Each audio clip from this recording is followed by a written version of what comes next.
Tuhan bersamamu. Dan bersama rohmu. Inilah Injil suci menurut Matius. Dimuliakanlah Tuhan. Pada suatu ketika Yesus bersabda kepada murid-muridnya, "Bukan setiap orang yang berseru kepadaku, Tuhan, Tuhan, akan masuk surga, melainkan dia yang melakukan kehendak Bapa-Ku di surga.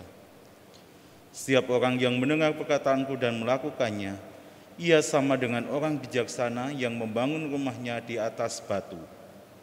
Kemudian turunlah hujan dan datanglah banjir, lalu angin melanda rumah itu. Tetapi rumah itu tidak roboh, sebab dibangun di atas batu. Tetapi setiap orang yang mendengar perkataanku dan tidak melakukannya, ia sama dengan orang bodoh yang membangun rumahnya di atas pasir. Kemudian turunlah hujan, datanglah banjir, lalu angin melanda rumah itu. Maka robohlah rumah itu dan hebatlah kerusakannya." Demikianlah sabda Tuhan. Terpujilah Kristus.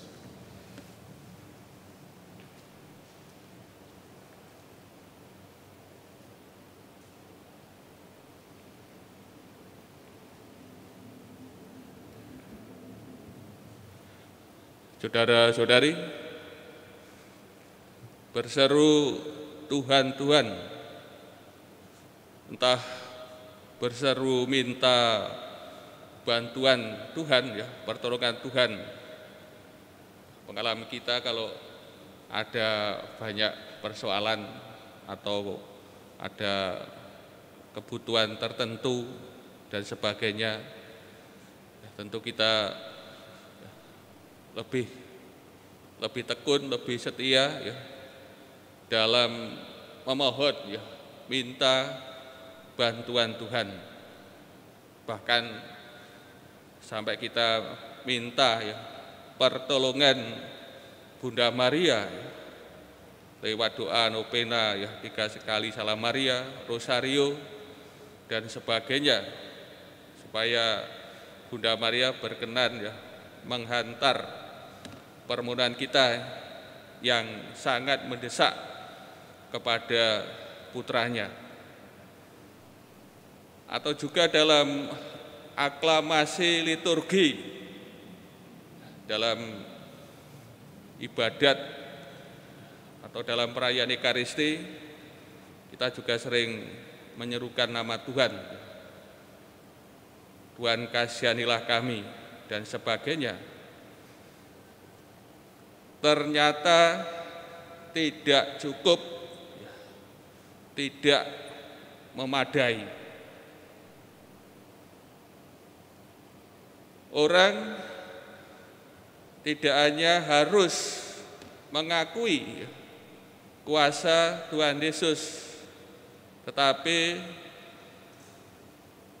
mesti, ya, melibatkan diri dalam berbuat sebagaimana Tuhan Yesus perbuat. Seluruh apa yang dikerjakan Tuhan Yesus adalah melakukan kehendak Bapaknya. Dia datang ke dunia ini, Tuhan Yesus tidak melakukan, ya, kehendaknya sendiri, namun kehendak Bapaknya, sampai nampak ketaatannya untuk melakukan kehendak Bapa sampai wafat disalib. Maka tentu kita harus meneladan sikap Tuhan Yesus dalam melakukan, ya, kehendak Allah, kehendak Bapaknya. Dan tadi dikatakan, siapa yang melakukan dan mendengarkan, ya, firman Tuhan, digambarkan seperti seseorang yang membangun rumah, ya, di atas wadas.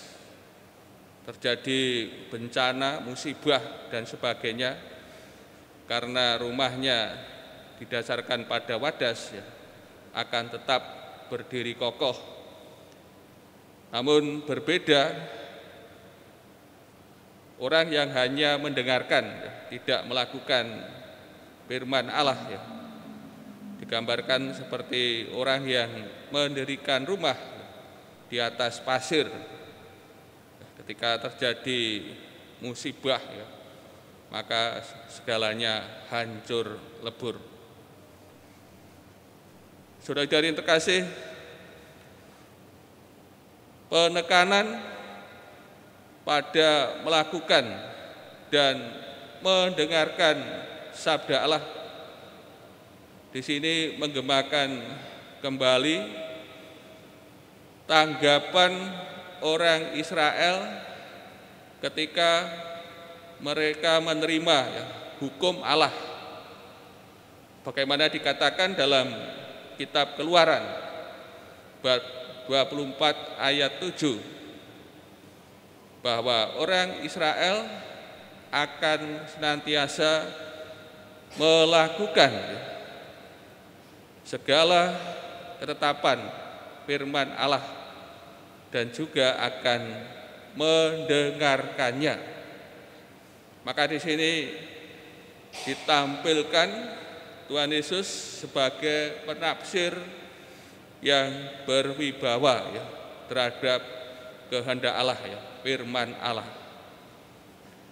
Untuk itu, Pak kasih, ya, melalui sabda Tuhan kita diingatkan, ya, dalam hidup kita hendaknya tidak hanya menjadi, ya, pendengar firman Allah, ya, sabda Allah, namun terlebih juga senantiasa, ya, melaksanakannya, ya, melakukan, menjadi pelaksana sabda Allah, ya, dalam hidup sehari-hari.